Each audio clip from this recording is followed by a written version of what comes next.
سلام سلام حبيباتي، كي راكم دايرين؟ ان شاء الله تكونوا غايين، ان شاء الله كاع تكونوا بخير، كاع تكون هانيين. شريت لكم اليوم لا كولور تاع شعر تهبل، ديريها في العيد وتخرج لك شابه، والحاجه اللي فيها تغطي لك الشيب، تغطي لك هذاك الخلطه اللي تكون في راسك، وتجي على شعر طبيعي وعلى شعر مسبوغ. شوفوا الشيرات، غادي نعطيكم طريقه سهله وبلا ديكاباج وغير بلوغيات فقط. شوفوا انا شعري كنت دايرتها كما كنت تشوفوا في لافوتو الاولى، درت هذيك لا كولور، بعد هذيك الشيرت مع الغسيل تبدا تحول، كي تبدا تحول تولي كي شغل الاحمر كيما نقولوا في الكلير، تولي رايحه للمارون.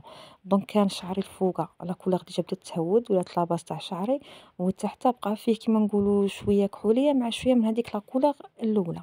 دونك درت هذا الميلونج اللي راكم تشوفوا فيه، دوك نوريه لكم.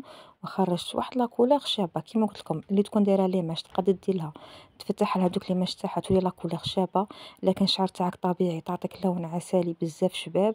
وإلا كان شعرك مخلط ولا اورانج ديكابيتي، ولا درتي لي كولور في البلون خرجوا لك هذاك الاورانج داك اللي ما نبغوش، دونك عليك وعلى هذا الميلونج يعطيك واحد لا كولور تهبل ويخرج تماما كيما راكم تشوفوا في لا فوتو، فقط كيما نقولوا يختلف التدرج في اللون.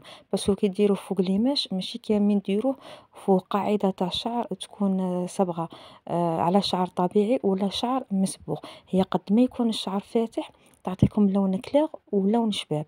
للامانه انا اللون اللي عطاته لي، باسكو كيما قلت لكم شعري كان كيما نقولوا واحد 5 سنتيم هكا ولا طبيعي، يعني اسود لا كولور تاع شعري، ومن تحت كان هذاك الاحمر رايح شويه للمارون، باسكو ديك الصبغه اللي قلت لكم الاولى مع الغسيل تولي تحول ما تقعدش حمراء كيما هكاك. دونك خرجت لي لا كولور سوا اللي راهي في الصوره المصغره تاع الفيديو، خرجت لي كيما هكاك.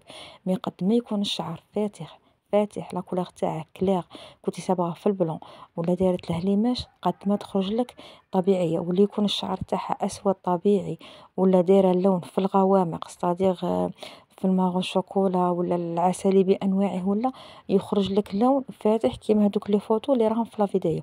الميلونج الشيات كيما قلت لكم غير بصبغه لوغيات فقط. نحتاجو نيميرو 18 مع 37، ديروا النصف من عسلي، وديروا بواط كامله من الاشقر اللي هو 18 تسمى 18. ديروا علبه كامله قابسه كومبلي، و 37 ديروا غير ربع تاعها. خلطوا بقرعه حتى القرعه ونص تاع لوكسيدون على حساب القوام تاع الصبغه، وابليكوها في الشعر تاعكم وخلوها من نصف ساعه حتى 40 45 دقيقه على حساب لا كولور اللي تبغيها. كيما قلت لكم اللي تبغيها في الكلير تخليها تزيد، واللي تبغيها في الفونسي يعني على حسب اللون اللي تبغي، باسكو الصبعه قد ما تقعد يعني تزيد تتفتح. دونك هنا هذا يبقى اختيار ليكم خواتاتي. كيما قلت لكم تجي لا كولور بزاف شابه تغطي الشيب. الا كان عندك شوفوا سيرتو اللي فيها الشيب، اللي عندها الشيب تخرج لها واحد لا كولور تهبل. شوفوا اللي عندها الشيب واللي شعرها مديكابي تخرج لها لا كولور تهبل، واللي شعرها لون طبيعي ولا صابغه في الغوامق تاني يخرج لك واحد اللون يهبل. قلت لكم كيما راه في الصوره المصغره يجي بزاف شباب ويناسب جميع البشرات، البيضاء السمراء خمريه كيما كان اللون تاع البشره تاعك. دونك خواتاتي اللي عندها شعرها فيه شيب مسبوغ يعني بألوان مخلطين فيه ليماش مع المارون مع الأسود مع، نقولك عليك وعلى هاد لاكولور اللي تعطيك اللون موحد ولون بزاف شباب ويرد على وجهك.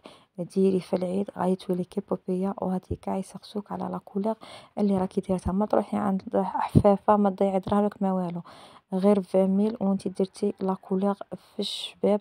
دونك عليكم وعلى هاد الميلانج كما قلت لكم عبوه من 18 مع ربع عبوه من 37 لا كولور في الشباب. اللي شعرها فيه الشيب دير فوليم، دير 30 20 فوليم اوكسيدون، واللي شعرها يعني غامق دير 30 فوليم. بس كيما تعرفوا الشعر من يكون فيه الشيب يعني ينصبغ عليه لي صباغه بالخف تخرج فيه، سيرتو هاد لي كولور كلاغ باسكو ديجا يكون ابيض بالخف ينصبغ. واللي شعرها عنيد ولا لون يعني غامق دير 30 فوليم. كان هذا هو الفيديو تاع اليوم، تهلاو بزاف راكم حباباتي، ما تنسونيش بالجيم. بسلامه.